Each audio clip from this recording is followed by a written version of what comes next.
My name is Radhika. Welcome back to another episode of Teal Bytes. Today we have the pleasure of hosting Mr. Sundar Hariharan, Head of Client Delivery at Alorica IQ. Sundar is a seasoned IT expert with deep expertise in financial services.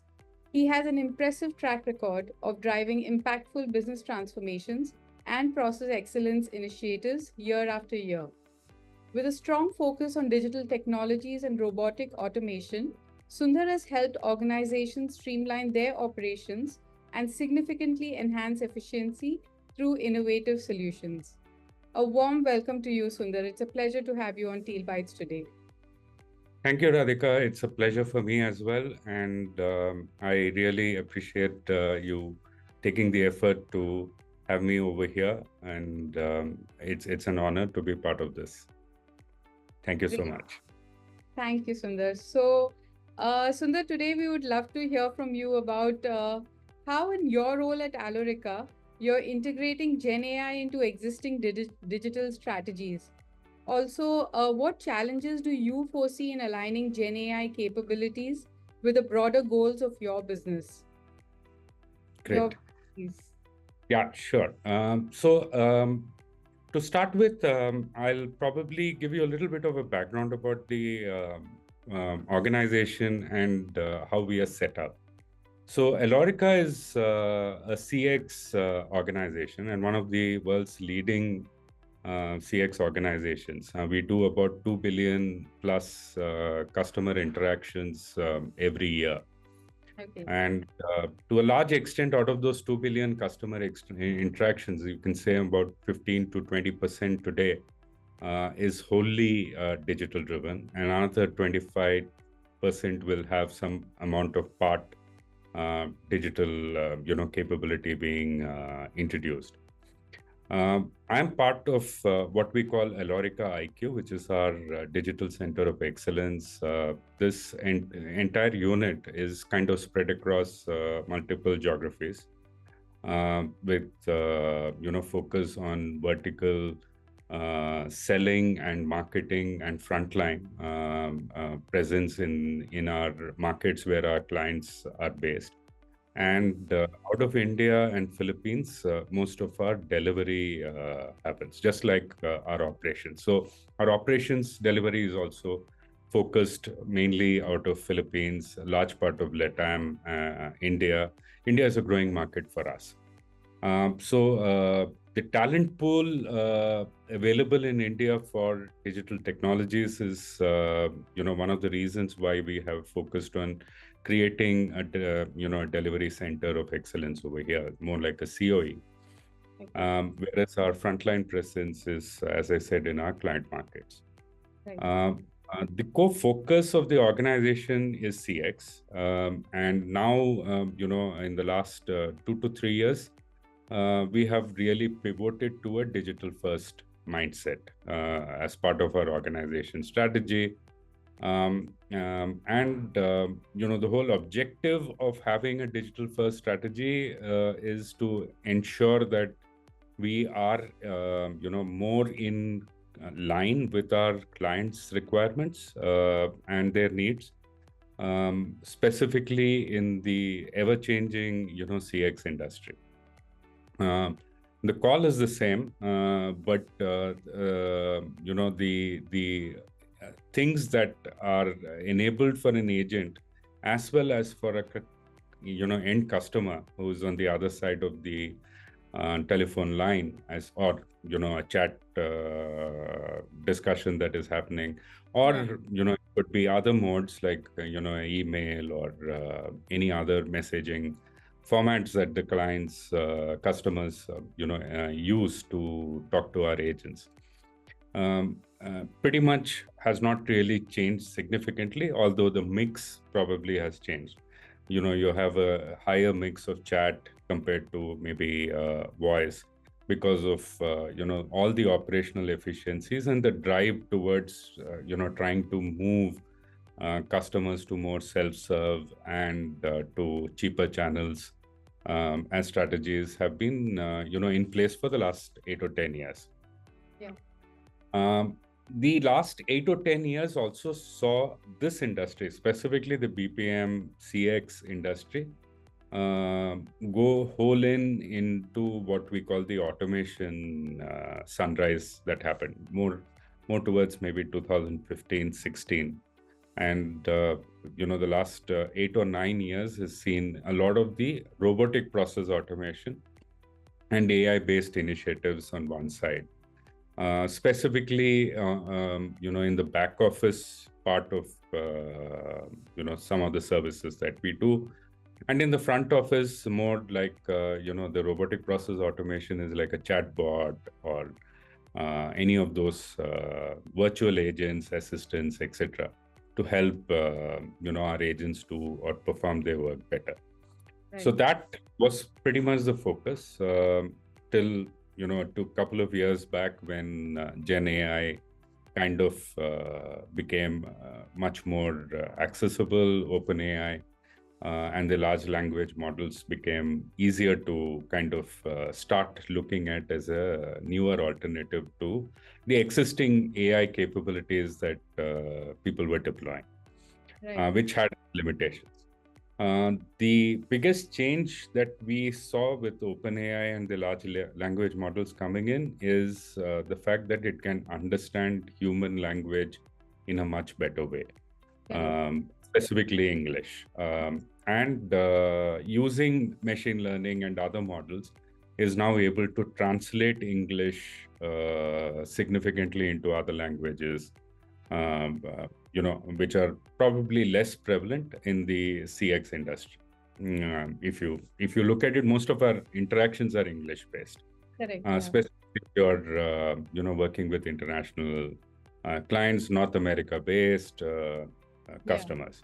And we serve pretty much a marquee list of brands in the various industries, whether it be banking, financial services, retail. All of them are, marquee clients.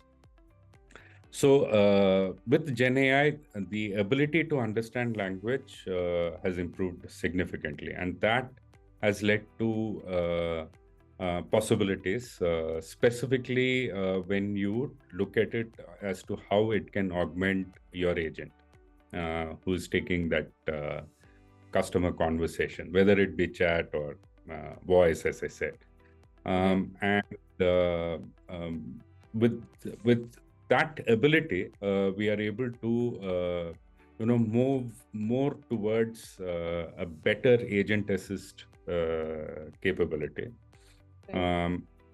Along with the power of LLM to understand customer on the other side better, because customers also speak in a particular way. There could be cultural differences because the agent in India may not be able to understand the cultural context of a customer who could be sarcastic about something in the US. Right. The agent may not be able to understand. So LLM is able to support the agent better in understanding the customer. And at the same time, while the agent is working on, our client's system, could be, a CRM system, etc. It is able to quickly pull out, a multitude of conversations the customers has had. It's able to understand the context within which the customer is able to is making a request or giving a complaint or so all this gets generated, is it? Like all these get generated on consoles, and is able to help the agent to give a better answer. And the ability of Gen AI is also that you can create virtual agents who can also speak and do a large part of some of these queries themselves, which is a significant achievement that has come about. So today's virtual agent, a few years back also we had virtual agents, specifically in chat, not so much in voice. Right. Because voice is, where the customer has probably exhausted all options and is really looking for that human touch. Yes. Yeah. So many organizations are a little uncomfortable in deploying voice agents Yeah. unless it is for very, very, bottom line, very, very transactional requirements like tell your balance or something of that sort, which are very easy to handle. And the customer does not require any significant support. But Right. when it is a complaint or a service issue, Hmm. um, organizations, including us, are hesitant to deploy a virtual agent yet. Right. Um, Correct. so Yeah. that is so. How do we use the power of Gen AI? Mainly coaching, knowledge augmentation, Okay. um, assistance in terms of automating certain tasks out of the agent's daily interactions, or specific interactions with customers where they have to do certain things. So wherever it can be automatable, we use AI and automation to kind of support those activities. But the real use cases that are coming about and what we are exploring, and to some extent we have even piloted, already started implementing as solutions to some of our clients, is real-time voice assistance, for example, voice translation, for example. Okay. So um, today we have a technology called Revolt, which we have developed ground up with a partner of ours. And it's a completely Gen AI based solution where on a real time, a customer could be speaking in German. Hmm. The agent in India who doesn't understand a word of French or German Hmm. is actually listening to what the customer is saying in English, Oh, replying in English, and the okay. customer is Translate hearing that. that in German. French or German, or whichever language has been. So this has been successfully tested for Spanish, French, German, some of the other languages which are very prevalent other than English Okay. for our North American-based clients. So Okay. that's a So huge. instant conversation that happens It's like instant. So like right now we are speaking. yeah, If let's say you're speaking in Hindi, yeah, real time, there's hardly a millisecond lag. yeah. Uh, I will hear it in English. Okay. Okay. And if I reply in English, you will hear it in Hindi. Okay. Okay. And and it is as good as it can be. Yeah. Uh, so there That's is, yeah. So it is only translating. hmm. It's using the right cultural context in words. So there is a lot of training at each customer level that you might have to do for the cultural, setting, and to make sure that the mapping is perfect. Right. Because a tourism or a service industry might have a very different connotation to speaking in different languages compared to a telecommunications industry or a banking and financial services. Right. In Yeah. banking and financial services, it would be very business and transactional, whereas in tourism and hospitality, there is an element of, um, non-business, easygoing, Correct. Yeah. based on the customer kind of responses. So huge subtle differences come across when you have these cultural changes to be mapped. So we are able to do that. We are also able to use Gen AI in the context of knowledge management, Okay. specifically. So every client or account that we handle Hmm. has huge content available in disparate sources. It could be in clients' web pages. It could be inside their CRM systems. It could be in some SharePoint documents, Dropbox documents, Teams folders. Hmm. Uh, etc. And when the customer is on the line and there is a question, and the agent is not able to find the right knowledge article, or is taking a significant amount of time to identify the right knowledge article required to be able to answer to the customer correctly, um, he or she would be going through multiple folders, etc. Right. We are able to use GenAI powered solutions to kind of assimilate all knowledge content into one source of truth. Second, apply knowledge graph theory, etc., to connect different knowledge articles and information pieces. Third, use LLM to create output to the agent, to read it in the right manner so that the customer understands it best, and also have a feedback mechanism with the agent that whether this was correctly answered. If not, what is the correct response that the agent needs to give or something, and so it learns from that, and the next time some other agent might have a similar query, and the best response will probably be highlighted. You could also use knowledge IQ output in different formats. So, for example, if the agent is replying to an email, specific content or some terms and conditions that has to be applied, you can ask that it be in an email format.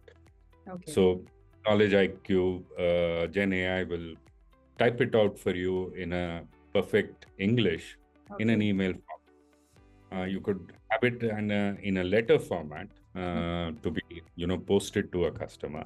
You could have it in chat as bullet formats. So step 1, step 2, step 3.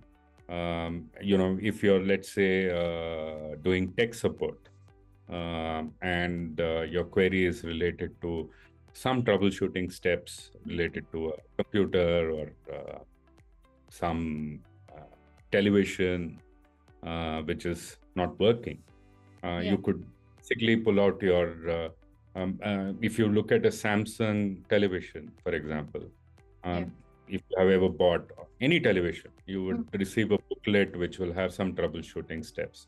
If, let's say, picture is not it's green color, or it's all black, or there are some lines going over the picture, etc., it would say disconnect, remove the power cable, insert it back, or remove the HDMI cable, reinsert the HDMI cable, etc. So those booklets have a lot of information. The customers may not have those booklets handy. They call a call center.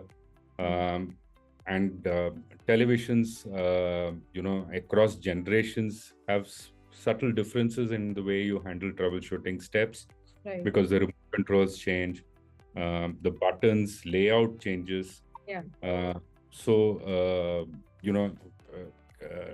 And again, location-wise, televisions have subtle differences at all. The same series would be different in India compared to what it is in the US.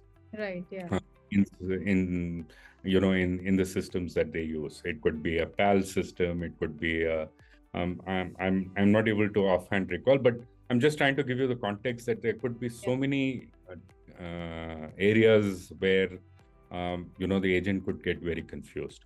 So to get the right number of the television which is having a problem, to identify the right troubleshooting steps and provide it maybe on a chat or on a call, is a significant effort from an agent side.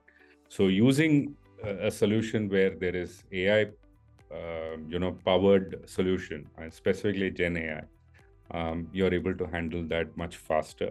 So therefore, your hold time for a customer while searching for that information, etc., reduces significantly. The response is usually given with the correct grammar, context, etc. So the customer handles those queries. Another area where AI is being significantly used by our organization is, again, in the context of a call center, specifically voice. We face um, issues related to background noise.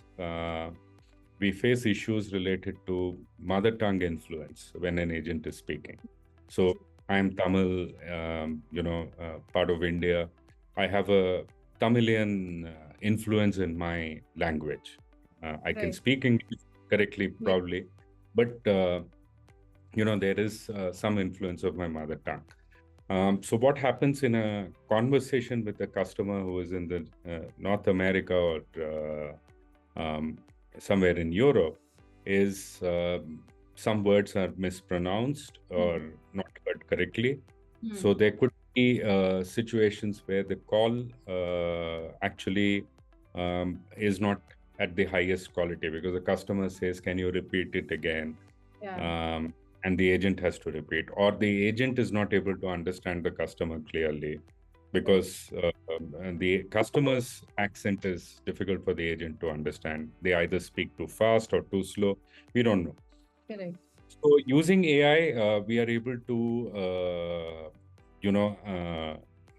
completely isolate noise. That is one, which also is a factor in repeat of information or questions, etc. Because if it's in a noisy environment, you tend to repeat things. Yeah. And the second is accent neutralization. So just like real-time language translation, real-time accent neutralization is done. So voice modulation kicks in while you and I are conversing. You could be the customer, and I could hear you very clearly in English, which is not actually your accent, but you're speaking. It's real-time getting converted to accentless English. Okay. And same way when I reply, it is converted back to accentless English using AI.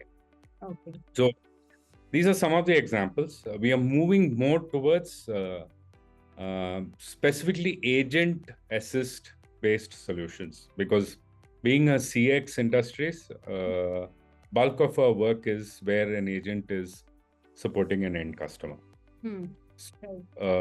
Having an agent assist solution drives the strategies of operational scalability, better productivity, and at the same time, the end customer who's on the other side gets a very positive feel from that conversation that we promise. We promise insanely great conversations. That's Alorica's tagline.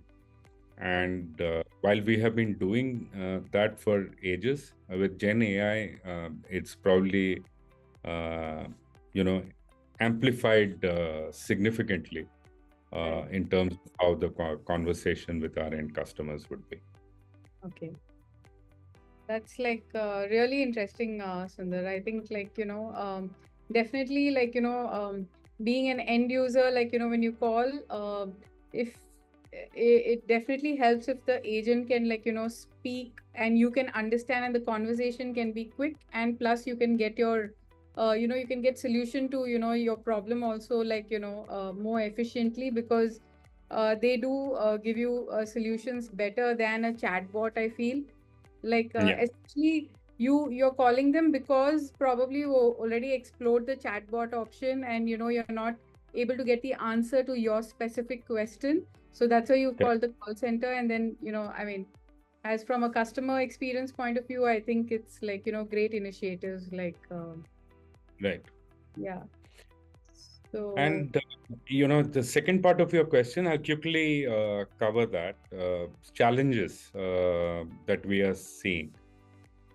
One challenge, it's not a challenge really for Alorica, but I see this as a challenge across the industry, is that your strategy is not AI. Gen AI or to a large set of people, your typical strategy is about how I can drive growth or how I can reduce cost or provide better governance or increase productivity, increase customer satisfaction. These are some of your outcomes that you are expecting. Yeah. Strategies could be consolidation in certain markets, consolidation with clients, focus on new products or services, enter a new geography, change some things around your mission, vision, uh, probably have sunset some products or services which may no longer be giving you any great returns. Organic growth, inorganic growth, these are probably your strategies. Outcomes are, as I said, to drive revenue, reduce cost, Yeah. improve governance, customer satisfaction, etc. I'm largely seeing that this is not just with this is across the industry. With Gen AI having made such a big impact in terms of mind share impact, there is no coherent strategy at times as to how you're going to use it within your strategy. Rather, it has become your strategy itself. I have to use Gen AI. If you start with, I have to use Gen AI, then you are force fitting something within a particular context or capability where it might not be required. Correct. Yeah. Um, um, so that's one of the big issues that the industry is going through right now. It's probably, as I said, I've said it in other places as well, and others have also said the same thing. There is a FOMO that everybody is going through, fear of missing out, that we are not using Gen AI. But there are organizations which can do well and can do perfectly well without using any Gen AI at all, Right. if they focus on their core values. So it's not that if you don't use Gen AI, you're going to sunset at some time your product or your service or your brand or anything. It's fairly And new still, right? Like the use cases are still like yeah, it's people fairly new. are experimenting with it. Like Correct. so, yeah.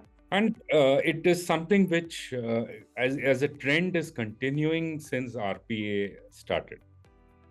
Today, nobody talks RPA, though for about 7 or 8 years, till about COVID and post-COVID. Before COVID and post-COVID, there was only buzz about how many robots you have, running automation, etc.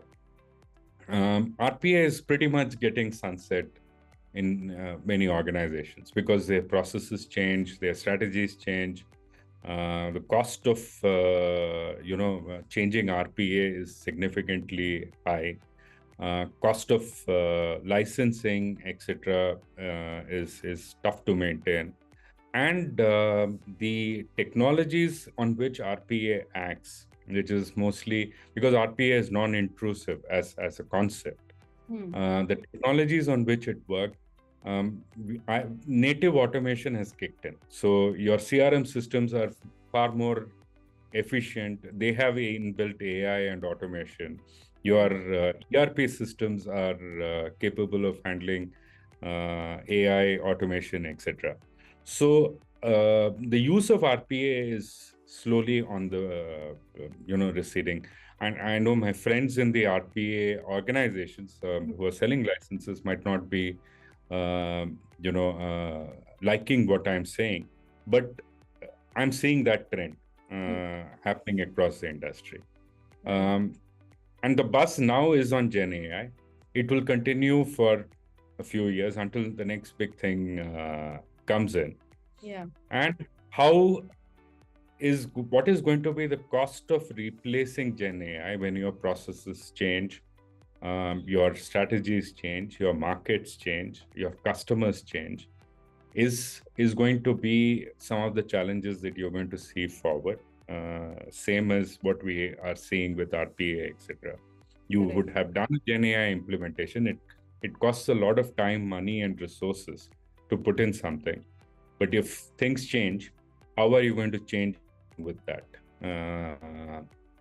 What governance are you going to put to make sure that it is kept abreast with whatever is changing in your environment? Is Right. going to be something. Data privacy, customer privacy, acceptance at certain clients to allow for Gen AI implementations, etc., because of what they hold as customer privacy requirements within their industry or within their organization per se. So these are definitely going to play a big challenge for organizations such as us. Talent pool. I think it will take a little bit of time to have, when you had your RPA, we faced the same talent crunch. Looking for UiPath or an Automation Anywhere developer was a task by itself. We would hire a trespasser if he was anywhere having in his CV AA or UiPath written. Today, I think any trespasser who has full stack or any of those technologies or Python written on his CV will probably be kidnapped and kept in your organization for purposes, because every organization is trying to do something or the other with it. So having resources and trained resources is a big challenge. Right. And we are in talks with NASSCOM and other industry bodies to support us in this. And they are actively working, on this area. Specifically in India to support, skilling for AI-based solutionings and technologies. So that's a third challenge. I think these are the top level that come to my mind. Right. Great. I think these were like very valuable insights, and thank you for sharing your knowledge on this, Sundar. I truly appreciate it, and I truly appreciate your time today. Thank you so Thank much. you. Thank And you. thanks, Sundar. And I look forward to connecting with you again on more such topics. Sure. Thank you. It was a pleasure. And let's connect again soon. Thank you. Bye-bye. Thank you so much. Thanks.